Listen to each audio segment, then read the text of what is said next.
Yo les gars, comment ça va? Pour ma part ça va bien, je vous retrouve aujourd'hui pour une nouvelle vidéo. Et avant de commencer les gars, est-ce que cette vidéo peut exploser la barre des likes record 1.5 likes? Est-ce qu'on peut exploser ces likes? Je vous fais confiance les gars, détruisez la barre des likes. Mais avant de commencer, donc je voulais vous dire merci, Black Ops 4 est là. Et aujourd'hui je vous retrouve pour cette vidéo simple pour vous expliquer comment fonctionne Black Ops 4. Donc au niveau des atouts et au niveau du système des points, parce que souvent on me demande c'est quoi ce bordel et les gens comprennent rien. Et c'est vrai que c'est une grosse confusion et si vous faites pas attention comme moi vous allez rien comprendre. Ok, donc on va commencer avec le système des points parce que c'est la première fois dans l'histoire du zombie que c'est modifié. Ok, ça n'a jamais été modifié. On connaît tous la technique par exemple de World at War jusqu'à Black Ops 3, elle existait cette technique à la manche 1. Vous arrivez devant un zombie, vous lui mettez par exemple 3 balles dans la jambe, puis un coup de couteau, ce qui va vous donner 10 points plus, 10 points plus, 10 points plus, 130 points pour un équivalent de 160 points. Mais dans Black Ops 4 c'est plus possible, ok, parce que les zombies peuvent soit vous offrir 130 points, soit 70 points, soit 100 points, de la manière dans laquelle vous les tuez. Je vais vous expliquer. Si vous êtes à la manche 1 et que vous faites ce que je viens de vous dire, c'est-à-dire mettre 3 balles dans la jambe d'un zombie et ensuite un coup de couteau sur Black Ops 4, ce que ça va faire c'est vous donner 20 points, plus 20 points, plus 20 points, c'est-à-dire 60 plus 70 points. Quand vous lui mettez des coups de couteau, c'est pour un total de 130 points et non 190 ou plus même ou 160 ou plus que vous pouvez faire dans les anciens Call of Duty. Donc là ce que ça veut dire en fait, c'est que ça veut dire les points, vous en faites beaucoup moins. Même chose pour les headshots, quand vous venez devant un zombie, donc sur Black Ops 1 par exemple, que vous lui tirez une balle dans le corps puis ensuite en headshot, vous savez que ça va vous donner 10 points plus 100 points, sauf que si vous faites ça dans Black Ops 4, pour faire simple, vous mettez la balle dans le corps, ça va vous donner 20 points, et si vous le tuez ensuite en headshot, ça va vous donner 80 points, donc vous allez faire beaucoup moins de points. Je pense que vous avez compris comment le système fonctionne, et je vais vous dire la vérité, c'est pas un bon système, parce que vous arrivez des fois au manche 20, et vous n'avez pas de points, vous avez que 2 atouts, vous avez vite fait une arme améliorée, vous êtes pauvre. Moi je suis tout le temps pauvre, je sais pas ce quoi ce bordel, honnêtement, je sais pas ce qu'ils essaient de faire, mais l'économie de Black Ops 4 va mal les gars, donc il faut sauver l'économie de Black Ops 4, sans blague, c'est tellement compliqué. J'ai jamais eu mes 4 atouts, parce que j'ai jamais de points, j'ai pas assez de points pour tout acheter, les portes, les atouts, pack à puncher et tout, je suis juste pas capable en fait, parce qu'il y a tellement peu de points, donc toutes les techniques qui existaient pour faire des points, elles existent plus pour le moment. Donc la technique par exemple, vers les manches 10, 15, où est-ce que tu prenais une arme extrêmement faible et que tu faisais un paquet de zombies et que tu tirais dedans pour faire beaucoup de points, ça existe plus ça. Même chose pour la technique au début de manche. Donc je sais pas s'ils vont modifier ça, mais je sais pas pourquoi c'est comme ça. Il y a aussi un système de mutation. On l'avait déjà expliqué, je suis en train de jouer là en mutation. Vous pouvez choisir avec quelle arme vous spawnez, vous pouvez mettre le pack à punch, vous pouvez vous donner plus de points, vous pouvez vous donner plus de vie, vous pouvez tout vous donner. Je voulais juste préciser que sur ce système de mutation, déjà il y a énormément de personnalisation, donc c'est vraiment un système cool pour avoir des games fun et découvrir les maps. Mais les easter eggs et l'XP ainsi que la progression ne fonctionnent pas dans ce mode, parce que vous pouvez tout vous donner, etc. Donc ça paraît logique, honnêtement, parce que sinon ça serait trop facile. Donc si vous jouez en mutation, vous ne pouvez pas faire les easter eggs, et également vous pouvez pas progresser avec votre XP et tout en général, ok, donc c'est important de garder ça en tête.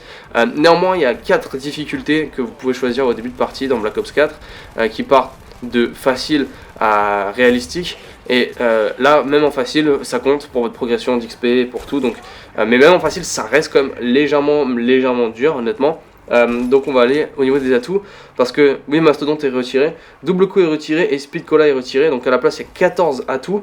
Pour débloquer les atouts vous devez débloquer de l'XP. Donc comment ça fonctionne en fait, c'est que vous avez 4 atouts sur la map et vous-même vous choisissez lesquels atouts vous voulez mettre et dans l'ordre dans lequel vous les mettez. Donc ça c'est super important. Faut pas prendre ça à la légère, parce que le dernier atout surtout que vous allez mettre est plus important que les autres. Donc c'est à vous de choisir honnêtement quel atout vous voulez. Petit à petit j'ai découvert mes atouts préférés. Personnellement c'est Stamina, je suis obligé de l'avoir parce que j'ai l'impression qu'on est un petit peu trop lent dans Black Ops 4. Quick Revive qui lui vous permet par exemple de récupérer votre vie un petit peu plus rapidement, qui est une sorte de vite fait un mastodonte, mais mastodonte ghetto, donc c'est pas vraiment un mastodonte mais mastodonte ghetto. Et l'autre atout que j'aime bien et je le mets toujours en dernier, c'est Death Wish, donc ça doit être dernier vœu en français. Et ce que ça fait en fait, c'est l'atout qu'il faut avoir, c'est genre l'atout, ok. Ce que ça fait, c'est quand les zombies vous down, en fait vous mourrez pas, donc ça vous compte pour une mort, mais ça prend pas dans vos vies. Comme vous voyez en bas à gauche dans le gameplay, vous avez 2 quick revive, hein. Vous n'avez pas besoin d'atout pour avoir vos quick revive. Quand vous êtes down par les zombies, vous n'êtes pas mort en fait, ça vous réanime directement, vous êtes un fantôme pendant 10 secondes, les zombies peuvent pas vous tuer, et vous êtes avec 1 de vie, et donc votre objectif après avoir activé cet atout, c'est de partir en courant, parce qu'il n'y a pas les zombies pour régénérer votre vie. Donc c'est un atout super utile, mais je vais vous dire la vérité par rapport au système d'atout, c'est compliqué, ça complique vraiment le gameplay, ça varie le gameplay, mais c'est vraiment difficile, parce que vous pouvez pas avoir plus de 150 vies, et il n'y a pas un équivalent mastodonte pour avoir plus de vie, donc ça c'est compliqué. Et c'est à vous de faire vos combinaisons au niveau des atouts. Et comme j'ai dit, pourquoi c'est important de mettre votre atout en dernier? Parce que l'ordre dans lequel vous mettez, c'est l'ordre qui aura les atouts qui vont défiler dans la map. Donc si vous le mettez en premier, logiquement, il sera en premier. L'atout qui sera proposé, il sera dans la force room où il sera pas trop loin. Et en dernier, il sera très très loin et plus compliqué à accéder, sachant que vous avez beaucoup moins de points. C'est l'atout que vous n'allez pas acheter durant les 20 premières manches. Ok, donc l'atout que vous mettez en dernier, non seulement c'est celui qui est compliqué à atteindre, mais c'est surtout que vous avez ce que Treyarch appelle une modification. Quand vous mettez un atout en dernier, ça lui donne, il est légèrement amélioré par rapport aux autres atouts. Donc il a un bonus en plus, ok. Et ça dépend de l'atout que c'est, mais quand vous mettez un atout en dernier, il a un bonus en plus. Je sais pas tous les atouts quels sont leurs bonus, mais par exemple, dernier vœu, comme je vous avais dit, à la place d'avoir qu'un de HP quand vous êtes dans votre mode fantôme, vous avez 150 HP, donc vous pouvez directement avoir toute votre vie. Donc ça c'est la modification. Si par exemple vous voulez utiliser l'atout cartouchière qui vous donne plus de munitions, logiquement vous allez le mettre en dernier pour profiter du bonus, mais aussi surtout parce que vous n'avez pas besoin de vraiment de munitions dans les 15-20 premières manches, ok. Donc ça c'est ça par rapport aux atouts. Treyarch a priori n'a pas modifié les atouts, donc Mastodon ne va pas revenir. Speedcola va pas revenir. Speedcola, je sais pas encore tous les accessoires, mais s'il y a chargeur rapide, honnêtement ça me dérange vraiment pas qu'il n'y ait pas Speedcola. C'est même à la limite c'est mieux. Maintenant, s'ils avaient trouvé un moyen d'avoir plus de vie, c'est bien qu'il ait retiré. Le seul qui est irremplaçable, c'est double coup, parce que là les armes sont vraiment plus faibles. On sent vraiment la grosse différence et ça c'est irremplaçable. Autant ils peuvent retirer le masto et faire un truc de vie, là ils peuvent rien faire honnêtement, à part s'ils rendaient les armes beaucoup plus fortes et ça serait bizarre. Pour le reste, comment ça fonctionne, c'est qu'il y a des armes spécialistes et ça vous le savez. Donc il y a 8 armes à choisir, 4 pour la nouvelle histoire et 4 pour l'ancienne histoire. Donc ça j'ai pas besoin de trop raconter, c'est les spécialistes de Black Ops 3 mais beaucoup plus poussés. Et c'est vraiment cool parce qu'il y a par exemple la Ragnarok, elle est de retour. Et en fait la particularité de ça, il y en a deux dans le gameplay et ça va avoir une importance, c'est que de 1, plus vous faites des kills, plus vous améliorez cette arme spécialiste. Donc dans la game, si vous faites des kills, au début ils sont au niveau 1, puis ensuite niveau 2, puis ensuite le spécialiste atteint le niveau 3, il devient encore plus puissant. Mais c'est aussi le seul moyen d'augmenter votre vie à proprement parler, c'est les spécialistes, parce que quand vous les activez, vous allez avoir, je pense que c'est une barre de 75 HP qui vous sera donnée, c'est une sorte d'armure, et pendant que vous les utilisez, les zombies peuvent rien vous faire. Alors c'est un petit peu stupide parce que quand vous avez les spécialistes, vous êtes déjà presque invincible tellement ils sont forts, surtout quand ils sont améliorés.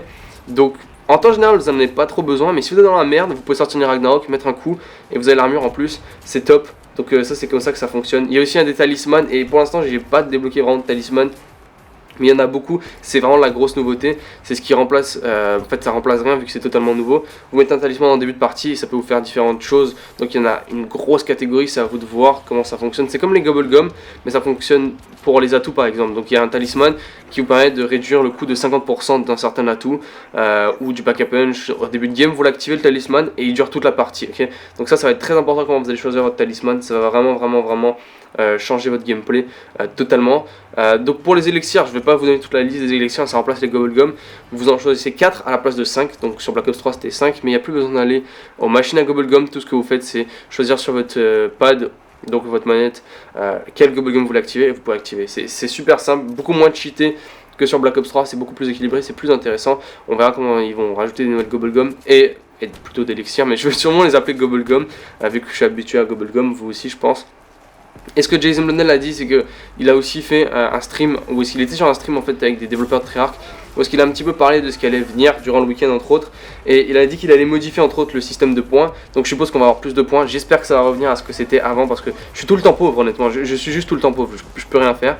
Donc le système de points va être modifié, vous allez avoir plus de points, je sais pas comment ça va fonctionner exactement, si ça va être exactement comme l'ancien système. Il a dit également qu'il va modifier les boss et leurs forces. Donc si vous n'avez pas atteint encore les niveaux manche 15, 20, sur classifier en fait toutes les maps, il y a énormément de boss qui spawnent, ils sont super rapides, super forts et en fait vous downez. C'est ça le plus dur en fait, c'est pas que vous n'avez pas masto, c'est pas que les zombies sont forts, le plus dur c'est que les boss spawnent super fréquemment et ils ont tellement de vie. Et par exemple les chiens, juste pour vous donner un exemple, sur Blood of the Dead quand vous atteignez la manche 25, à chaque début de manche il y a à peu près 7 ou 8 chiens qui spawnent, ils sont plus forts que les anciens chiens et ils peuvent spawn 4 en même temps. Alors je vous explique pas le bordel, c'est super compliqué à gérer. Sans mastodonte en plus dans tout ça, c'est juste trop compliqué. Donc Blundell a dit ça c'est la priorité à changer et il y aura d'autres changements. Donc déjà ça permettra d'au moins dépasser la manche 20, parce que vous êtes à la manche 20, c'est comme si vous étiez à la manche 70 dans les autres zombies sans mastodonte, vous comprenez le délire. Donc voilà, c'est un petit peu ça concernant les systèmes donc, de Black Ops 4. J'espère que la vidéo vous aura plu, vous me donnez votre avis dans l'espace des commentaires. Merci d'avoir regardé, je vous dis ciao, on se retrouve vite pour d'autres vidéos. Peace.